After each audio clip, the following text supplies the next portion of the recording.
दोस्त एबरा गांधी मैदान में महागठबंधन के कार्यक्रम चलत बा, जेमे काफी लोग आइल बा तेजस्वी के सपोर्ट करे खातिर और राहुल गांधी अखिलेश यादव भी आइल बाड़न। तो आज के ए वीडियो में हम यही के बारे में बात करत। तो रउआ लोग वीडियो के अंत तक देखें। चलिए वीडियो शुरू कर जाए। तेजस्वी के सपोर्ट में गांधी मैदान में पब्लिक के भीड़ उमड़ रहल बा। हाथ में तेजस्वी के पार्टी के झंडा और माथे पर टोपी लागल बा। भारी संख्या में राजद कार्यकर्ता के जुलूस रैली निकलल बा। जन विश्वास रैली के मंच पर राजद के राष्ट्रीय अध्यक्ष लालू यादव के पहुंचते ही लोग नाराबाजी करे लागल। तेज तेजस्वी जिंदाबाद, तेज तेजस्वी जिंदाबाद। लालू प्रसाद पत्नी राबड़ी देवी, बेटी मीसा भारती, रोहिणी आचार्य, दोनों बेटा तेजस्वी यादव और तेज प्रताप एक साथ रथ पर सवार होकर पहुंचल गांधी मैदान में।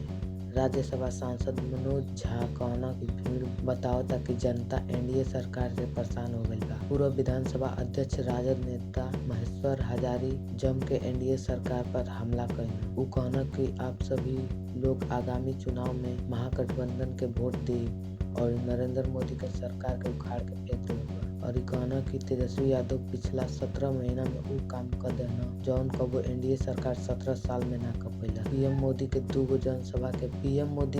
जनसभा के बाद आज विपक्ष के जन विश्वास रैली होता। एमे महागठबंधन के सगरो दल राजद, कांग्रेस और वाम दल के सगरो नेता शामिल बाड़े लोग। तो रउआ लोग के ई खबर कैसा लागल? अच्छा लागल तो एगो लाइक कर दी। और ऐसने खबर भोजपुरी में सुनल चाहत बानी तो का सोचत बानी, फटाफट चैनल के सब्सक्राइब कर ली। मिलतानी आगे के वीडियो में, तब तक खातिर जय हिंद, जय श्री राम।